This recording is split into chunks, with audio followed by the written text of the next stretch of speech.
Alléluia. J'aimerais faire comprendre à une personne ce soir qu'il y a ta part qui t'attend. Et si tu ne le fais pas, Dieu ne fera pas ça à ta place. Car il a déjà fait. Il a déjà tout fait. Et si nous lisons dans le livre de Genèse, chapitre 1, versets 26 à 27, et nous comprenons très bien qui était l'homme que Dieu avait créé. Et j'aimerais encore dire à une personne ce soir, tu sais, la jalousie de Lucifer pour l'homme était d'abord quoi? Dieu m'a créé, j'avais tout en moi. Je portais des richesses en moi. Mais il y avait une chose qui faisait la différence entre Lucifer et l'homme, c'était que Lucifer n'a jamais eu l'image et la ressemblance de Dieu. Or l'homme était plus que Lucifer. Parce que ce n'est que cette créature que Dieu a donné son image et sa ressemblance. J'aimerais dire à une personne, tu n'es pas n'importe qui. Alléluia. C'est par là qu'il a été tellement jaloux, il a dit, j'ai reçu tout, plus que tous les anges. Mais je n'ai pas réussi de marcher à la ressemblance de Dieu. Ça veut dire qui tu es. Alléluia. Il y a des choses que nous, les chrétiens, on doit réellement comprendre pour faire aussi des choses différemment. Alléluia. Tu dois faire ta part. Parce que si aujourd'hui, peut-être nous traitons Dieu comme un Dieu incapable. Mais or, Dieu n'a jamais été incapable. L'incapable, ça sort que de l'homme. Mais ça ne sort jamais de Dieu. Pourquoi? Parce que l'homme n'a pas encore compris que j'ai une part de choses que je dois faire. Alléluia. Et nous allons bien comprendre que l'homme que Dieu avait créé, d'abord, en Genèse 1, c'était d'abord l'homme spirituel. Et quand Dieu a créé l'homme, dans Genèse 2, il a formé l'homme dans la terre. Et la Bible dit que Dieu, il a pris l'homme, il a placé l'homme dans le jardin de Dieu. Donc ça veut dire que l'homme que Dieu avait créé déjà un responsable.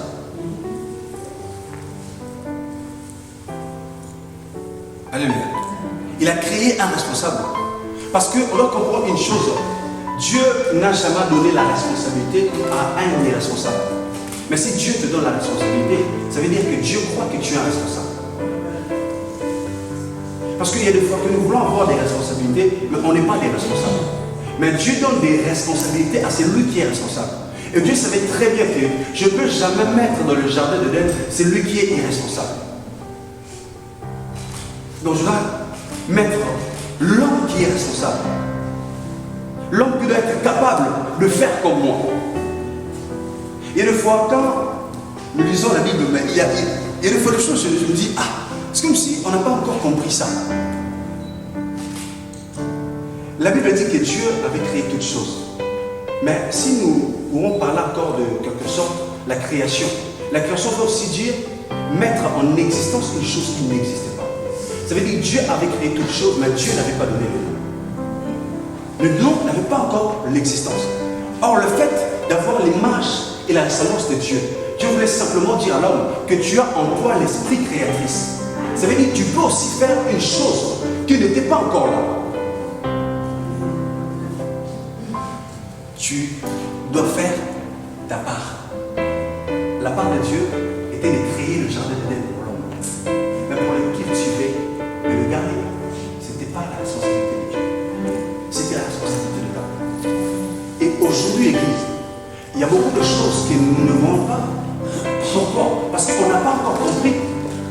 On a notre part des choses qu'on doit faire, qu'on n'a pas encore fait.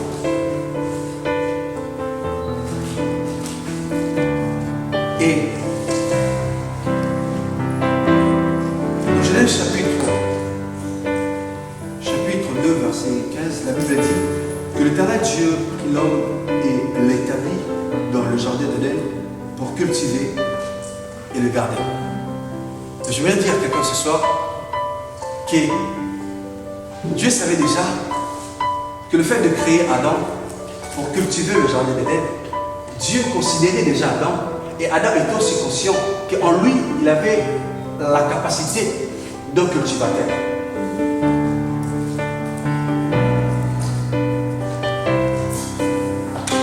Il y a des fois que nous croyons que Dieu, il a fait le père de me mettre là. Alléluia. Dieu n'a jamais fait quelque chose en vain ou hasard. Lazare n'existait pas devant Dieu. Parce que Dieu savait déjà que l'homme. Alléluia. Or, celui qui veut mieux cultiver, ça veut dire, c'est un cultivateur. Or, Dieu croyait déjà qu'Adam, il était déjà un cultivateur. Je vais dire à quelqu'un ce soir, la responsabilité que Dieu t'a donnée, il ne t'a pas donné encore. Parce qu'il sait très bien qu'en toi, tu as de potentialité de cette responsabilité-là.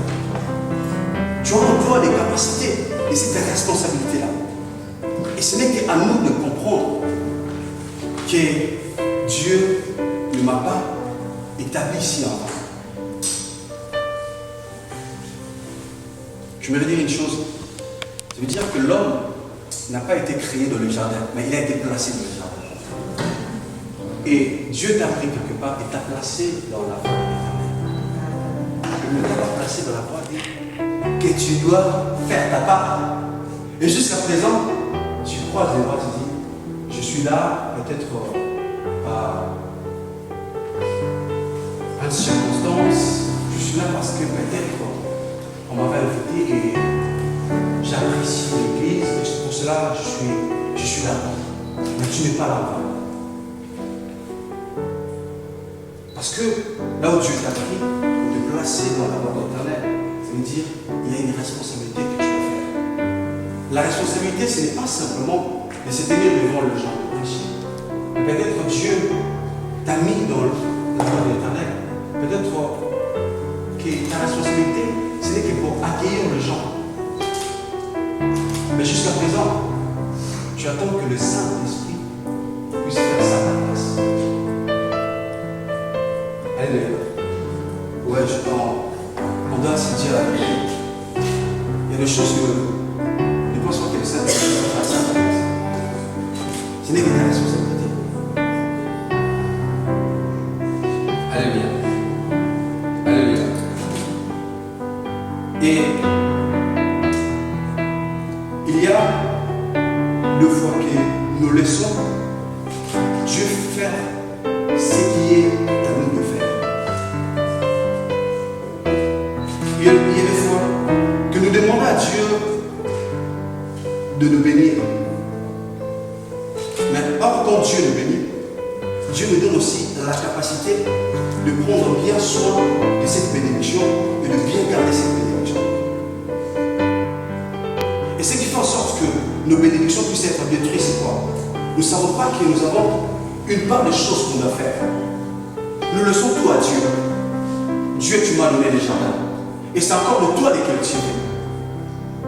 C'est encore de toi de rendre les choses, être productif. Ce n'est que de toi de venir encore garder le jardin d'Éden. Or, tu vois très bien, Adam pensait peut-être le fait de cultiver et de garder le jardin d'Éden. Il n'avait pas cette capacité-là aussi de garder la femme.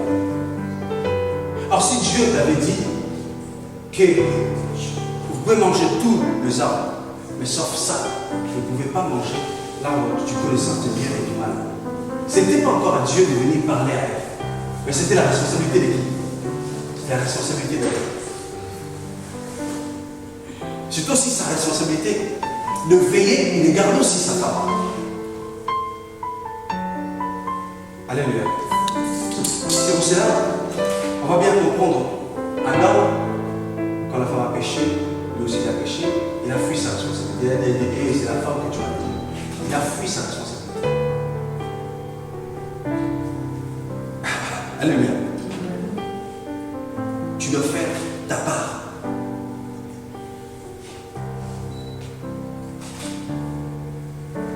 Et Comme on dit dans Genèse chapitre 2, verset 19, il lui a dit que Dieu, l'Éternel Dieu, qui avait façonné du sol tous les animaux de champ et tous les oiseaux du ciel, il fit venir vers l'homme pour voir comment il le nommerait afin que tous les êtres vivants portent le nom que l'homme lui donnerait.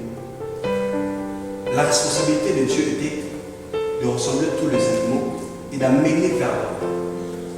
Mais la responsabilité de donner les noms, ce n'était pas à Dieu, mais c'est à nous. Il y a des fois, il y a des choses que nous cherchons, c'est déjà là.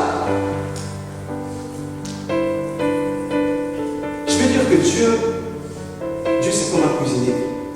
Il a fait tout pour toi, il a préparé. Et surtout les chrétiens, il y a déjà là la nourriture. Mais tu attends encore Dieu puisse prendre la nourriture et commence à te faire manger. Or, plusieurs chrétiens meurent de faim. Ce n'est pas parce que la nourriture manque. Parce qu'il attend encore que Dieu puisse prendre la nourriture et le faire manger. Or, Dieu n'a pas été préparé pour toi de t'éveiller. Or, ta responsabilité, c'est quoi? Prends et mange. Alléluia. Dieu n'a jamais créé un homme fainéant. Parce que lui-même, c'est un bosseur. Il ne voulait pas créer un homme qui est un fainéant. Parce que vous savez très bien que le fait d'avoir mon image et ma ressemblance, ça rend l'homme à être capable de bosser comme moi. Et le 7e jour était le temps du repos pour Dieu. Et que l'homme puisse aussi continuer. C'est que Dieu avait besoin. Alléluia. Et une fois que Dieu a déjà fini, c'est que Dieu attend que Dieu puisse faire. Et Dieu t'attend. C'est qui est compliqué, c'est quoi? Ça arrive des fois que nous puissions attendre Dieu au moment où Dieu nous attend. Alléluia. C'est nous les chrétiens. Tu dois faire ta part de choses. Non, je suis là. J'attends que Dieu puisse faire ce qu'il m'a promis. Ce n'est pas ta problème. Or, Dieu avait déjà fait. Et Dieu maintenant, il est en train de t'attendre. Alléluia. La Bible dit que Dieu ressemblant des animaux et amena vers l'homme. Et Dieu est en train d'observer l'homme, de voir est-ce qu'il peut faire comme moi. Je voudrais dire à quelqu'un ce soir, tu dois croire qu'en toi, le fait d'accepter Christ, tu dois te considérer et tu dois te voir que je suis comme Dieu. Que je peux faire comme Dieu. C'est pour ça que Christ a dit, celui qui croit en moi fera aussi.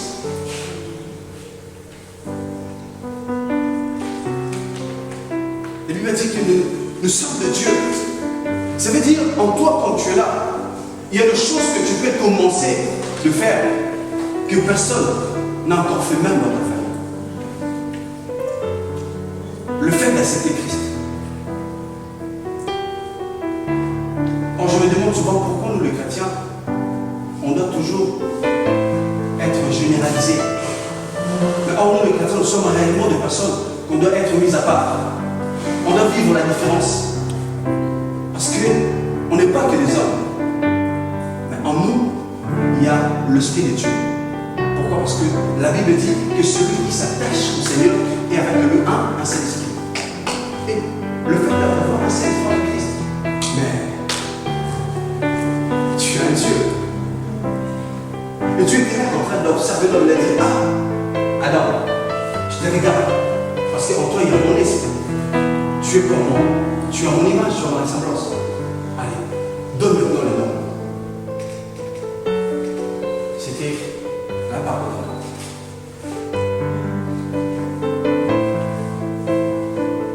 Et je voulais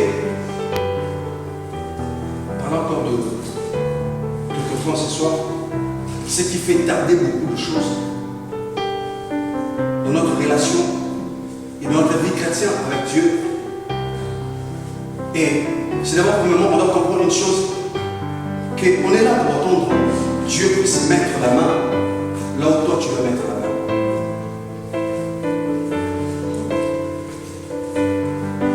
Alléluia. Tu as besoin de travail, tu pries Dieu, bénis-moi un travail. Et tu es là à la maison, tu passes devant, tu dis, Dieu, c'est toi qui vas faire le CV pour moi.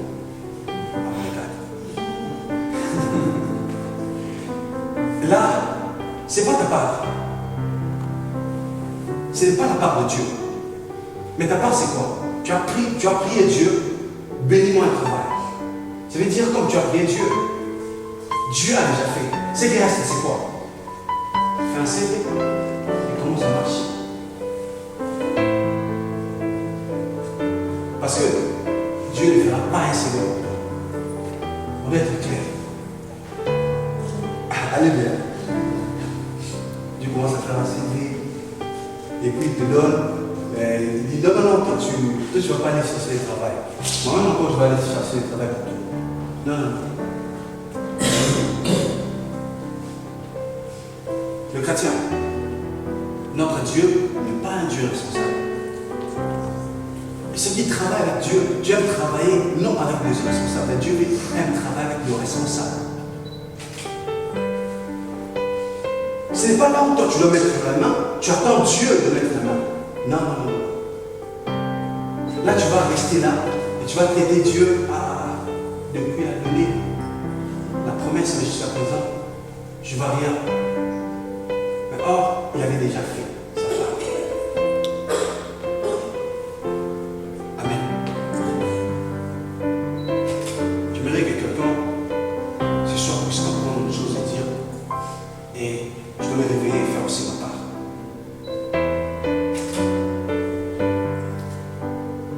Et il y a des fois qu'on est en train d'attendre Dieu parler à notre place. Et les choses que Dieu lui parlera à ta place. Surtout ces derniers temps ici. Il y a vraiment une chose qui est vraiment top. Surtout pour les hommes. Tu vois, ça Dieu m'a dit. C'est Dieu qui. Il faut dire la vérité. Oh, Dieu m'a dit.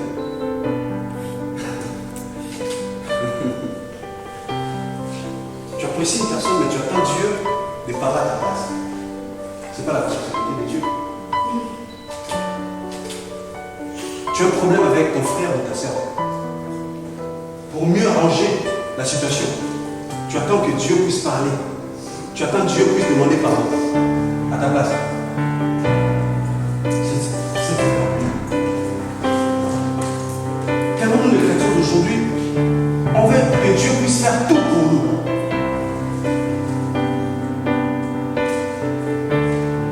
Dans la famille, mais la personne croise le même dit, ah, Dieu parle. Dieu va aller demander pardon à ta place. Or que c'est pas ça. Alléluia. Et ce qui nous empêche encore, on est dans la présence de Dieu, mais nous ne vivons pas les miracles. Pourquoi? Nous ne vivons pas le changement. Pourquoi? Parce que nous voulons que Dieu puisse croire à notre place. Il y a même beaucoup de gens qui étaient de peur de descendre. Sa responsabilité était quoi? De croire. Et la responsabilité de Christ était quoi? De donner la solution. Dieu ne fait pas croire à ta place.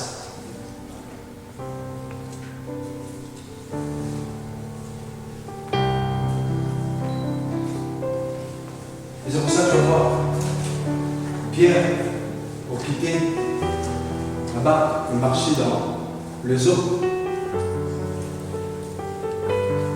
Il avait besoin d'abord de faire aussi sa part et de croire. C'est par là que Christ lui a montré, Pierre, oui, tu es avec moi. Mais si tu ne fais pas ta part d'avoir la foi, bien, tu vas tomber là. Et quand on a commencé à découvrir qui fait sa part, il a dit, ah, je suis avec le Seigneur. Donc, c'est Jésus qui a la foi en place. Et c'est là toujours la réponse. Et quand la foi a commencé à être refroidie, il a dit, hé, on m'a compris, hé, je commence maintenant. C'est noyé. Pourquoi? Parce que j'avais aussi ma part de responsabilité de croire, d'avoir la foi. Et nous ne vivons pas des miracles. Nous sommes dans la présence de Dieu. Pourquoi? Parce que nous croyons toujours que non. C'est la part de Dieu de croire à ma place.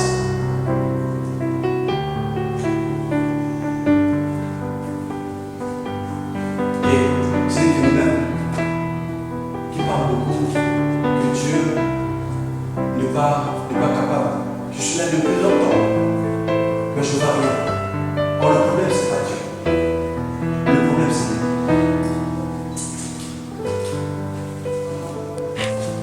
Depuis ce que je ça. Veux-tu être guéri? Je n'ai personne pour nous. Le problème, ce n'est pas guéri. Tu as personne. Le problème, c'est que tu dois faire ta part. Veux-tu être guéri? Oui ou non? Le problème, c'est une victoire de Dieu, oui ou non?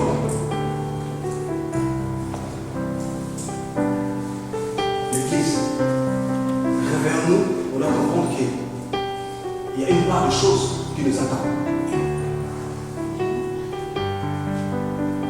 Et il y a une fois que nous posons beaucoup de questions de pourquoi à l'Église, nous avons besoin que l'Église puisse croître.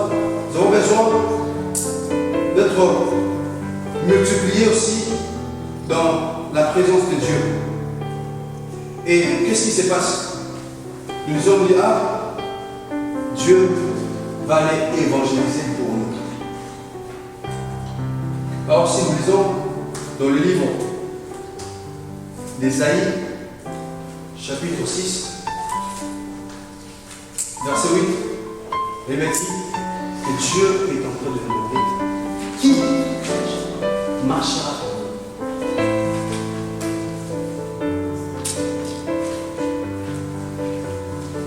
Alléluia.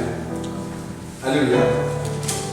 Et nous avons besoin réellement que l'Église puisse croître. Nous avons besoin que les âmes puissent être sauvées. Mais tu as aussi ta part de choses. Comme la Bible dit que la mission que Christ avait laissée à ses disciples, elle dit, allez partout dans le monde, faites de toutes les nations mes disciples. Ça veut dire la responsabilité des disciples était quoi? D'aller. On ne peut pas croiser les bras, on dit c'est Dieu qui va évangéliser pour nous. C'est notre responsabilité d'aller et de sortir. Alléluia. Et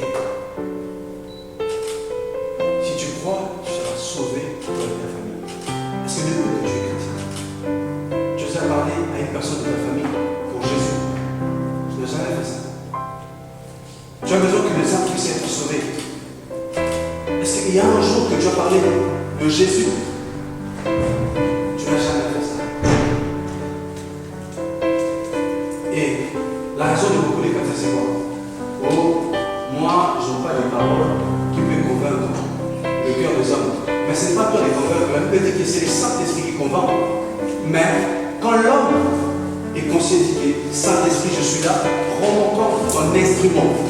Comme la Bible dit que Paul est aussi comme un instrument que le Saint-Esprit avait utilisé pour aller parler de la part de Dieu. Alléluia. Amen. Il était en train de marcher. Il a fait des kilomètres et kilomètres. C'était ça la part de l'homme qu'il a fait. Et nous sommes là en train d'attendre à Dieu de faire ce que nous devons faire.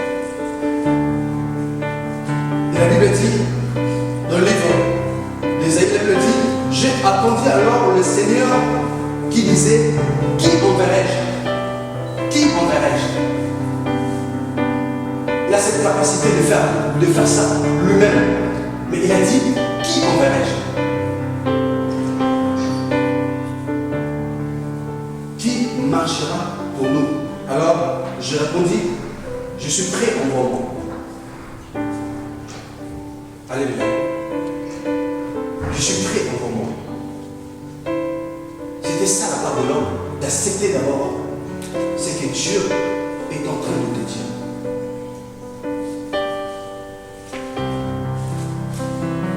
Amen. Et si aujourd'hui, on peut se poser beaucoup de questions. Et pourquoi il n'y a pas cette croissance-là? Je vais te poser une question. Est-ce qu'on a déjà fait notre part ou on n'a pas encore fait notre part? Et surtout encore une chose qui est tellement importante si nous devons comprendre. Surtout dans la prophétie, Dieu m'avait fait comprendre aussi quelque chose. Il y a la part de Dieu, il y a la part de l'homme de Dieu, mais aussi la part de celui qui est concerné. Alléluia. La part de Dieu, il a révélé à son serviteur. Il y a des fois que quand on prophétise sur nos vies, quand Dieu nous parle, il y a des fois que nous ne vivons pas l'accomplissement, ce n'est pas parce que Dieu est incapable. Le problème, je trouve que de nous, ou soit l'homme de Dieu, ou soit le concerné. Comme il me dit, il ne fait rien sans révéler à ses serviteurs le prophète. Je veux dire, la part de Dieu, c'est révéler à ses serviteurs le prophète. Et la part aussi de l'homme de Dieu, c'est quoi? C'est de parler aussi comment Dieu a dit. Aujourd'hui, beaucoup de prophéties ont été détruites. Pourquoi? Parce que la manière dont l'homme de Dieu a agi, il y a peut-être des gens qui sont des partenaires à l'église, qui donnent beaucoup de l'argent. Mais Dieu a dit, ah, mais l'homme de Dieu vient dire paix. Et comment on peut vivre l'accomplissement si on ne comprend pas qu'on a aussi notre responsabilité? On a aussi une part des choses qu'on doit faire.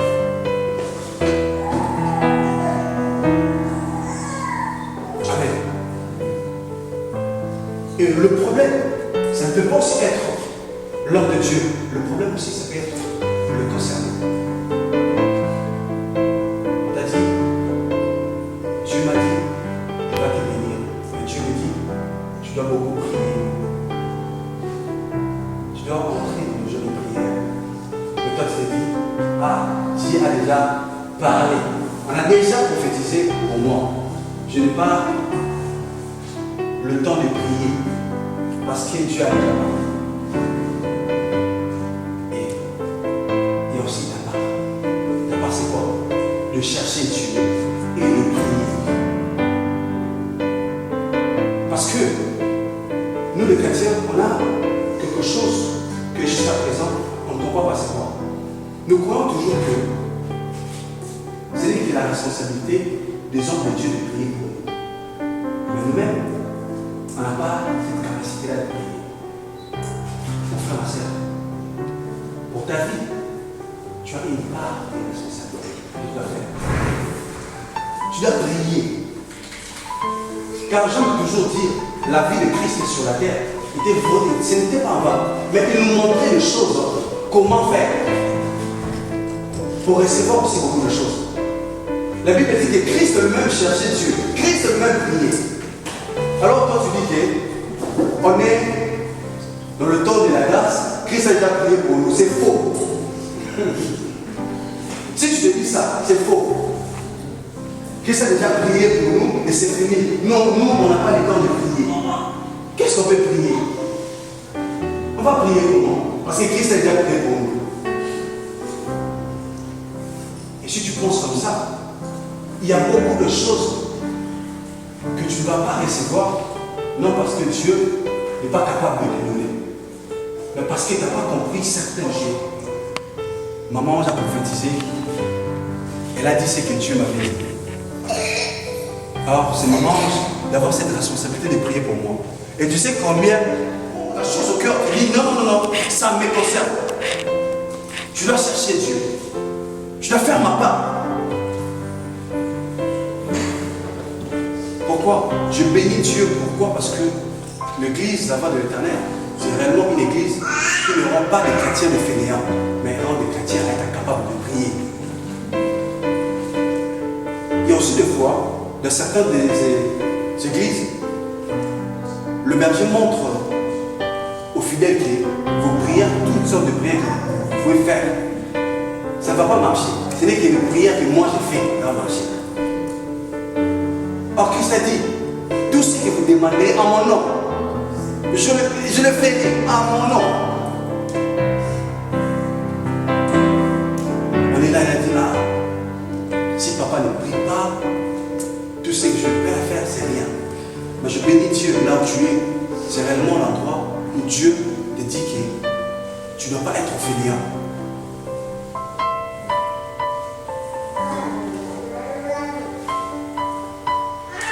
Amen.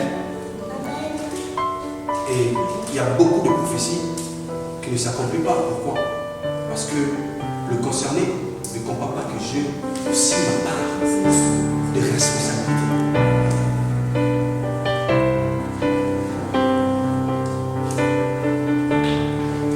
C'est bien que nous sommes au temps de la grâce. Je mérite à une personne ce soir. Il y a certaines choses que tu peux les recevoir quand tu comprends que tu as une part de responsabilité de gêner, de prier et de chercher Dieu. La grâce n'exclut pas de chercher Dieu. La grâce n'exclut pas de gêner et de chercher encore une autre dimension de la présence de Dieu. Il y a des choses que tu vas le recevoir quand tu comprends que je dois entrer dans le profondeur de prière et de chercher Dieu.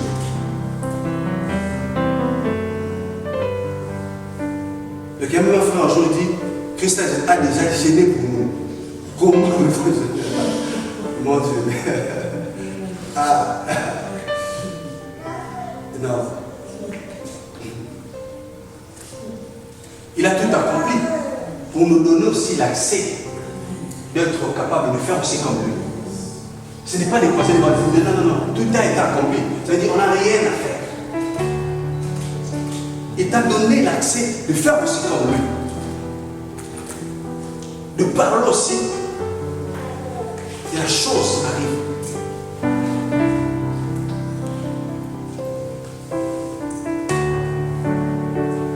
Amen. Et ce qui fait en sorte que nous puissions être en retard par rapport à ce que Dieu nous attend. C'est encore que nous croyons toujours que je n'ai rien à faire avec Dieu. Je n'ai rien à faire avec Dieu. Il y a plusieurs jusqu'à présent. Il se dit toujours que moi je n'ai rien à faire avec Dieu. Quand je suis là, je vais toujours rester celui qui quitte la maison et qui vient à l'église. J'écoute la parole de Dieu. Je rentre à la maison. C'est ça, c'est tout. C'est que moi je l'ai fait. Parce que je n'ai rien à faire avec Dieu. Si tu n'as pas cette grâce-là de prêcher la parole, peut-être que tu as cette grâce-là de chanter. Mais jusqu'à présent, tu dis que je n'ai rien à faire dans la présence de Dieu. Or, Christ nous a donné cette opportunité d'être en royaume de sacrificateurs. C'est-à-dire tout le monde aussi a cette grâce de servir, mais dans plusieurs départements. Il y a notre poids, la responsabilité, c'est quoi? C'est simplement de donner.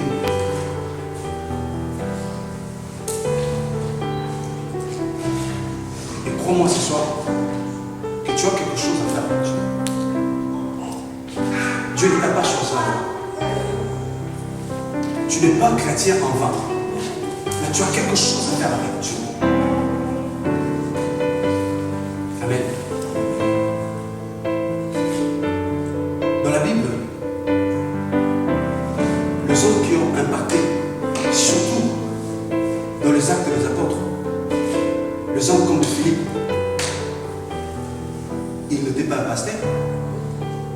Il n'était pas un prophète. Amen. Nous pensons toujours que pour faire quelque chose, peut-être je dois être un prophète, un pasteur. C'est là que je vais faire quelque chose avec Dieu. Mais même, Dieu t'a choisi être même un diacre, un chanteur. Et tu peux faire quelque chose de spécial avec Dieu. Aujourd'hui même, si nous voyons, il y a de grands hommes dans le monde, surtout les Américains. Ce n'est qu'un chanteur. Mais si tu vois les choses qu'il fait, tu dis, wow, ça c'est un pasteur, c'est un prophète. On te dit, non, non, non, non. C'est un simple chanteur. Mais il a compris que je peux faire quelque chose avec Dieu. Je peux aller plus loin avec Dieu. Je suis cette capacité-là d'impacter avec Dieu. Et Dieu va comprendre une chose. Même si tu restes là dans la chaise, mais tu as quelque chose à faire avec Dieu. Peut-être toi, ta responsabilité, ce n'est que pour intercéder pour les hommes de Dieu. C'est ça ta responsabilité. C'est ça la part de choses que tu dois faire. Comme on dit, deux intercesseurs en secret. Celle que l'Église ne connaît même pas. Au département de l'intercession, il n'est pas là, elle n'est pas là. Mais elle intercède. Au moment où les autres dorment, même aux 3h du matin, elle est là en train de prier. Il est là en train de prier. Parce qu'on a compris que Dieu n'a pas de choses à faire. J'ai une chose à faire avec Dieu. Amen.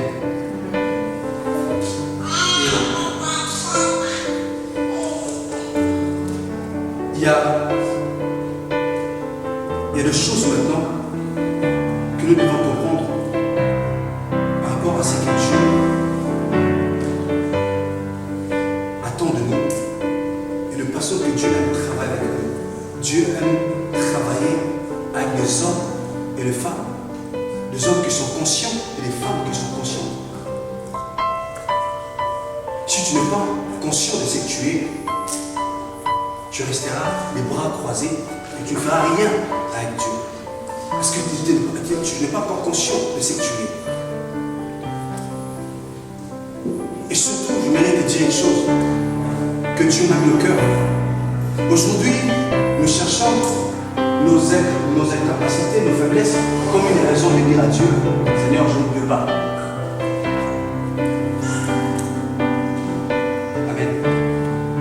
Pour que Dieu puisse travailler avec toi, Dieu ne rend pas compte de tes faiblesses et de tes incapacités. Aujourd'hui, il y a plusieurs Moïse. Aujourd'hui, il y a plusieurs Jérémie. Seigneur, je suis encore enfant. Le problème de Dieu a dit, hé, Jérémie, le problème, ce n'est pas que tu es un enfant. Le problème, c'est quoi? C'est que tu vas aller parler. Ce n'est pas tes paroles, mais c'est moi qui vais mettre des paroles dans ta bouche que tu puisses parler. Ne crois pas que tes faiblesses et tes incapacités doivent être comme une raison de dire à Dieu, je ne peux pas. Je ne peux pas faire ça. Je ne peux pas faire ça. Seigneur, je ne sais pas comment parler. Et le moment où tu dis à Dieu que je ne peux pas, parce que Dieu ne peut jamais t'envoyer et te laisser avec tes faiblesses et tes incapacités pour te faire tomber et pour te faire chuter. Car si Dieu t'envoie, il sait déjà que tu es capable de le faire. Si Dieu t'appelle déjà, voyez un mot, parce qu'il sait que tu es un homme fort. Au moment où tu te considères, tu es comme un homme faible.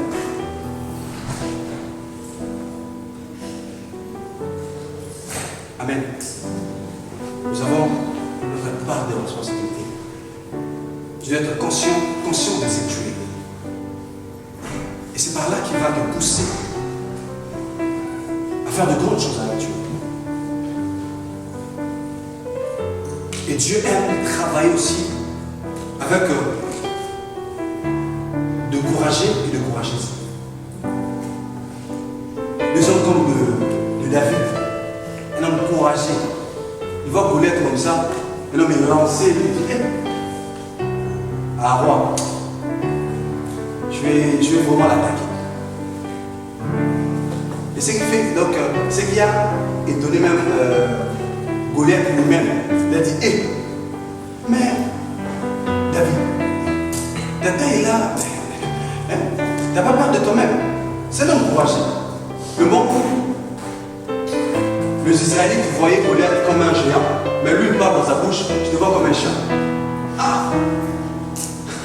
Quel courage! Dieu aime les hommes courageux. Dieu aime les femmes courageuses. Amen. Il a dit, je dois affronter Goliath. Parce qu'il avait en lui la foi et le courage. Il y a beaucoup de choses jusqu'à présent, tu n'as pas encore fait avec Dieu. Parce que tu n'es pas encouragé. Tu n'es pas une courageuse. Amen. Et Dieu aime travailler aussi avec des hommes et des femmes qui ont confiance en Dieu. Et qui ont aussi confiance en eux-mêmes. Tu dois avoir confiance en Dieu. Je crois que Dieu t'envoie à un combat, c'est pour que tu puisses aller mourir. Jamais.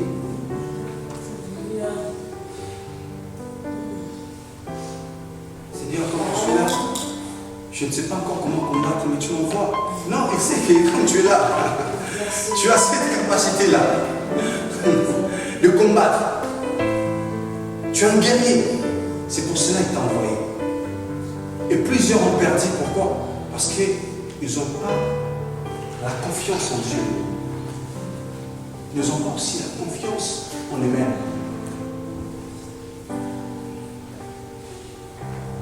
Tu dois faire ta part aux choses.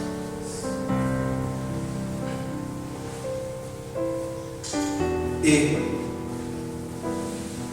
Dieu aime aussi travailler avec des hommes et des femmes qui ne croient pas seulement à leurs incapacités, à la faiblesse, mais qui croient réellement à la capacité que Dieu a placée en eux. Amen. Tu dois beaucoup plus croire à ces capacités-là que Dieu a placées en toi que ce que toi-même tu as. C'est que tu as, ça peut te faire échouer. Mais c'est que Dieu a mis en toi, ça ne peut jamais te faire échouer. Et le jour même s'est dit, je me vois faible, mais le fait d'avoir Dieu en moi, je me vois comme un homme fort, comme une femme forte. Parce que non simplement ma force est là, mais la force de Dieu repose sur moi. Pourquoi? Parce que si c'était que par rapport à la force de David, il ne pouvait pas vaincre Goliath. Mais c'était par rapport à la force que Dieu avait placée à David. C'était là qui a fait en sorte que David puisse vaincre Goliath.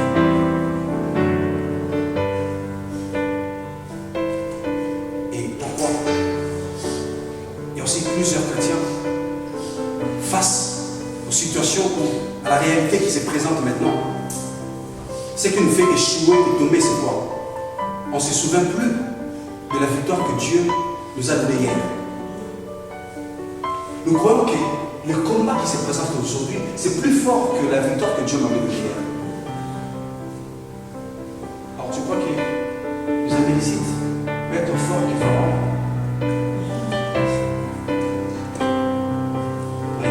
Alléluia. Est-ce que tu crois?